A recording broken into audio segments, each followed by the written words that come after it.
Elmer and the Dragon.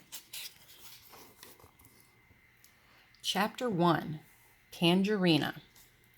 Into the evening sky flew Elmer Elevator aboard the gentle baby dragon, leaving Wild Island behind forever. Elmer, who was 9 years old, had just rescued the dragon from the ferocious animals who lived on the island. An old alley cat told him how the dragon had been hurt when he fell from a cloud onto the island, and how the wild animals had made him their miserable prisoner. Elmer, feeling sorry for the dragon, and also hoping to fly on his back, had set off to the rescue. Now the dragon was free and happy and grateful, and he said, "Elmer, you were wonderful to come all the way to Wild Island just to rescue me. I'll never be able to thank you enough." "Oh, that's all right," said Elmer. "Flying on your back makes all my trouble worthwhile."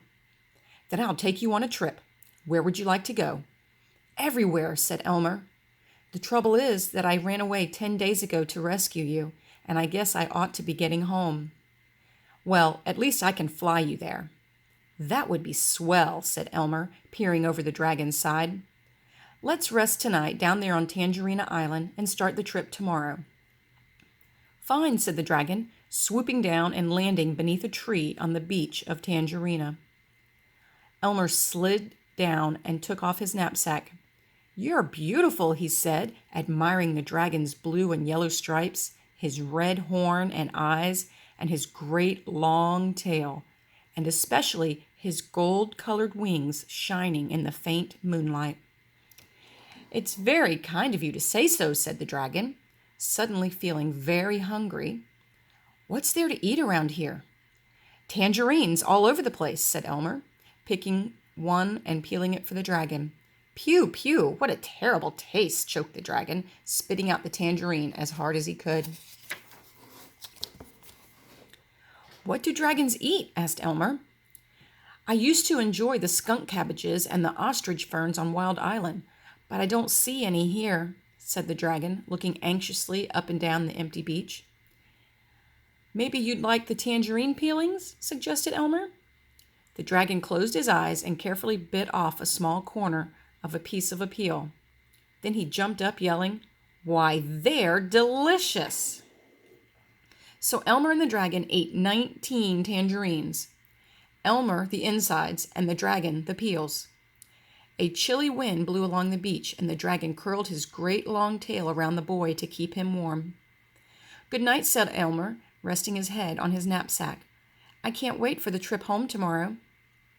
Next morning, as the sun edged over the horizon, the dragon rubbed his eyes, stretched his wings, and yawned. "My, but it's good to be free again. By the way, Elmer, where do you live?" "In Nevergreen City, near Evergreen Park on the coast of Popsicornia," mumbled Elmer, who was already awake and eating tangerines. "I hope you know how to get there," said the dragon. "Don't you?" asked Elmer. "No, don't you?" asked the dragon.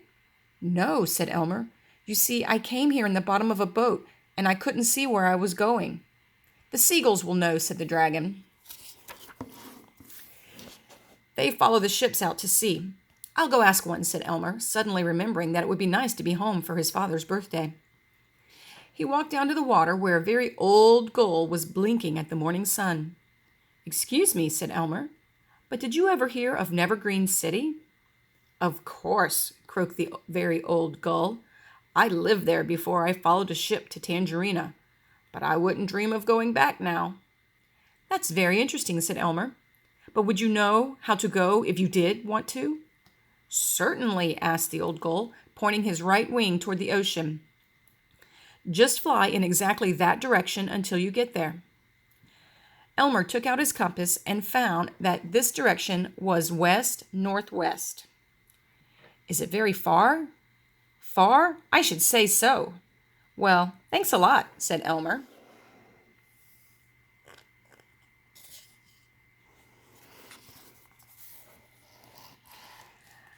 "I'm kind of worried," said the dragon. "Suppose we never find it." "We'll find it all right," said Elmer, who was a tiny bit worried himself. The dragon ran along the beach, warming up his wings while Elmer packed 69 tangerines, as many as his knapsack would hold. Besides the tangerines, he had in his knapsack all sorts of things left over from the rescue, including 7 pink lollipops, which he was saving for an emergency, half a package of rubber bands, 3 sticks of chewing gum, a very good jackknife, and a burlap bag. Of course, he kept his compass in his pocket, where it would be handy, and he wore his black rubber boots. "Are you ready?" asked Elmer. "Jump on," said the dragon. Elmer clambered onto the dragon's back and took one last look at Tangerina and the blue and white waves skipping in from the cold ocean onto the sandy beach.